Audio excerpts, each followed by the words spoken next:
Ahoy! The new Outpost Rush map is incredible. I've tried it for a couple of days now and it's one of the best additions that I've ever seen to New World. I think the only thing that I put in the same realm would be the addition of 33 arenas. The new map solves so many problems that the old map had and the layout is so much better. I'm not saying this map is 100% perfect, that's also why it's still in a testing stage at the moment, but it's a massive step up from the old OPR map. It also manages to address major weapon imbalances that the old map had without ruining any weapon. You can still use any weapon. In my opinion, there's only one significant downgrade to the current map, which we'll get to later on, but I think that one's solvable. Let's start with the objective layout, which I think massively contributes to this map being so much better. The map as a whole is smaller, you can still use mounts, and it's fairly quick to get to any point really. You have your center point, that is Sun, which is very accessible and which is where most people will go to at the start of the match.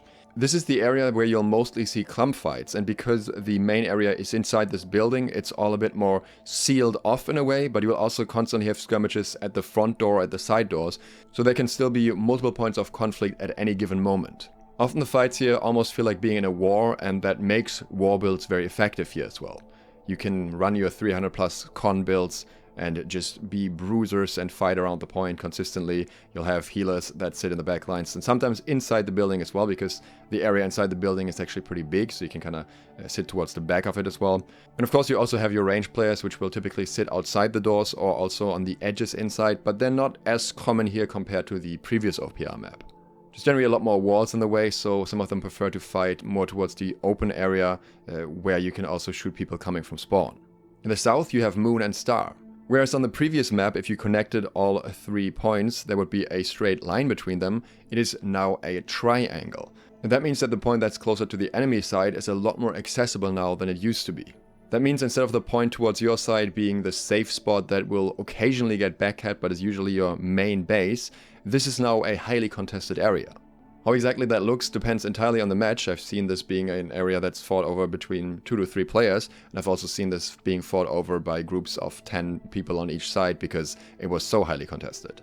The south points are still somewhat comparable to the old points in that they have an upper floor that you can get up to with various stairs or by climbing over obstacles.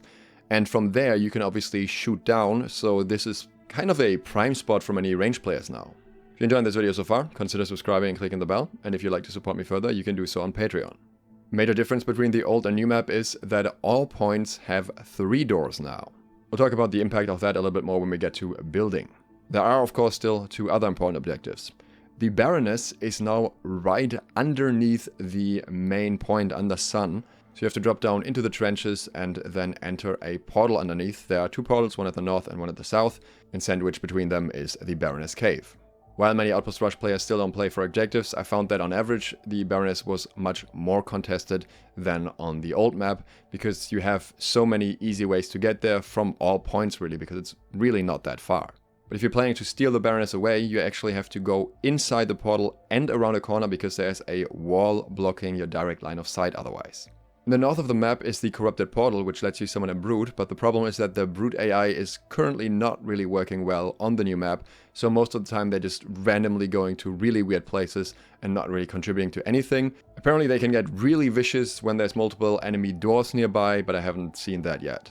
Now I tried the new map with quite a few different weapons and builds because I wanted to see what impact that can have on the fight, how that feels on this map. With tanky Bruiser builds, I enjoyed this map significantly more than I enjoyed the old OPR. There is just way less room to lose all of your health before you even get to the objective, because there are more walls, there are more points that break line of sight, and that makes it so that it actually feels like a more fair fight. In mid, like I said, it's pretty much like a war scenario, so tanks are very, very effective here, and also bruisers with relatively high con builds are very effective. Just generally, the kind of point you want to contest with a tankier playstyle as long as there are any healers around.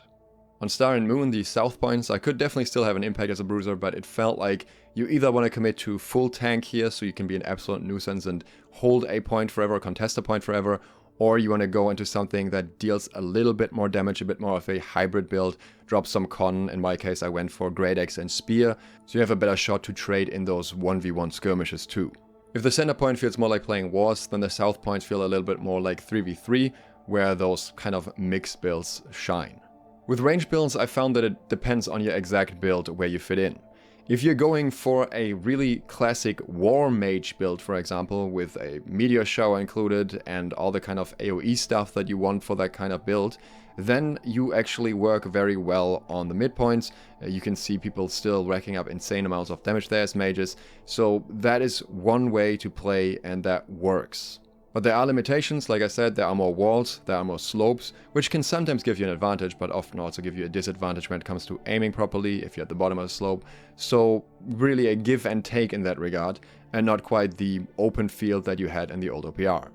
On the south point, it feels very similar to the old OPR map when you're inside a point at the top, because that's where you want to be most of the time, though you actually have a little bit more space to navigate around. This is the area where more dual focus builds with flamethrower, with ice bike and that kind of stuff in my opinion work better because you're just not that focused on AoE spam. You're going to have more small skirmishes where you need quick burst. And of course, because of the small scale combat and 1v1 potential here, this is where you'll see most musket or bow players hang out as well.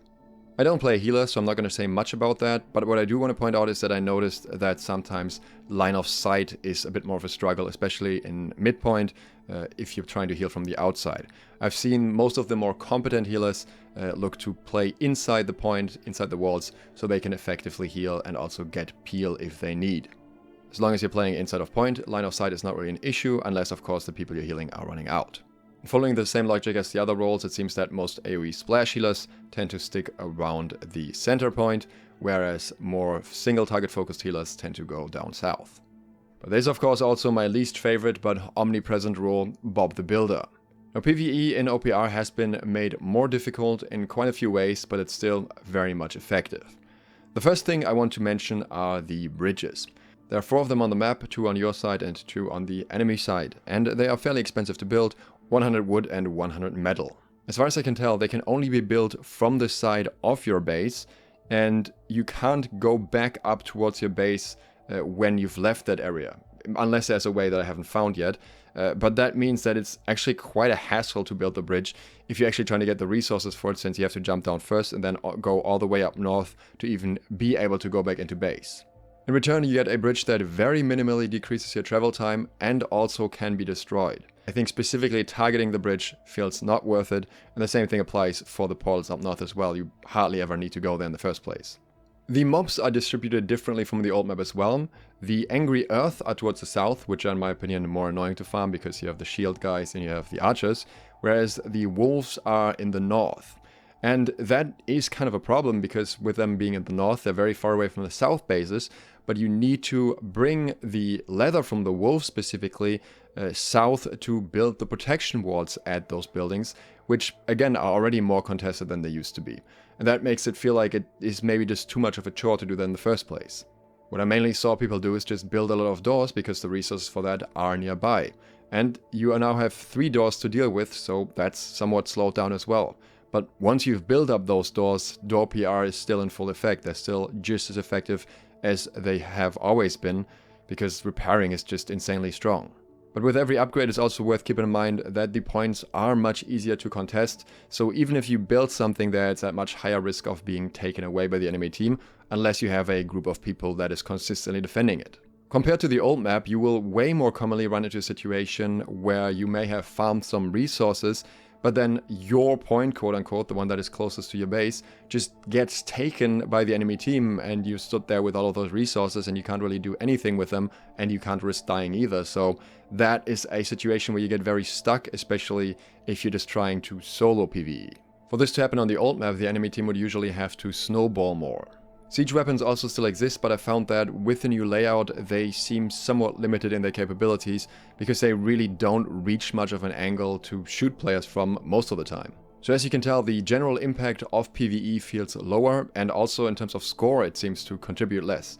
But at the same time, I need to point out one game that I had where I was fighting against a group of coordinated players at South specifically, who made it their goal to just PvP in the south areas and PvE in between whenever there was any downtime to build up walls. And they were incredibly difficult to do anything against because they had those very strong doors and they were controlling the area very well with a single 5-man, to a degree that on the old map would have allowed you to control the enemy point maybe, but not simultaneously control the other point on the other side as well.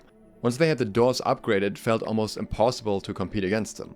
So while solo PvE was weakened, the overall impact of a 5-man group that PvPs and PvEs on the side points has been increased significantly and can single-handedly win a match because those 2 points give you just as much score as the main point. Only to see if over time more players start focusing on the south points in general. Like I said, there is one concern with the map. I think the visuals look great. I really like the style that they went for. I like the bright, beachy, almost jungly style. But it seems that either the visual layout or the fact that Baroness is right underneath the main point is significantly affecting the game performance around midpoint. I'm usually going down from 60 to around 40 average FPS at midpoint, but it doesn't even feel like 40, it feels a lot more jittery with drops in between, just a lot more unstable, because there just seems to be too much going on at the same time. And while OPR never ran well for me, it used to perform at least somewhat better. I'm hoping this particular aspect can be tweaked. This is a common complaint apparently, and it is a test version of the map after all. All in all, I think this map is extremely well executed and offers something for most playstyles and is significantly more enjoyable than the old map. I also found that, for example, it seems easier to score points overall from just playing objectives. This might just be because the objectives are closer or they have adjusted more about the scoring. That felt very interesting. I had a game where I didn't perform very well but just played the objectives and still got in the top 5 or something. So some interesting behind the scenes stuff going on as well, which may play into the matchmaking they're building at the moment. And generally just a lot of improvements and a lot of directions here. Even though the map may not be 100% finished, I think it's so much better than the older one that they shouldn't even go back to the old one. Just leave this test version live and do any polishing afterwards. I normally wouldn't say that, but in this case, this unfinished version is already so much better than the old version that going back to the old version at this point would just feel horrible. Let me know what you think about the new map in the comments. If you enjoyed this video, consider subscribing and clicking the bell. And if you'd like to support me further and get early trading tips, you can do so on Patreon. Thanks to all of my patrons who already do that, and thank you for watching. SLOTH, out.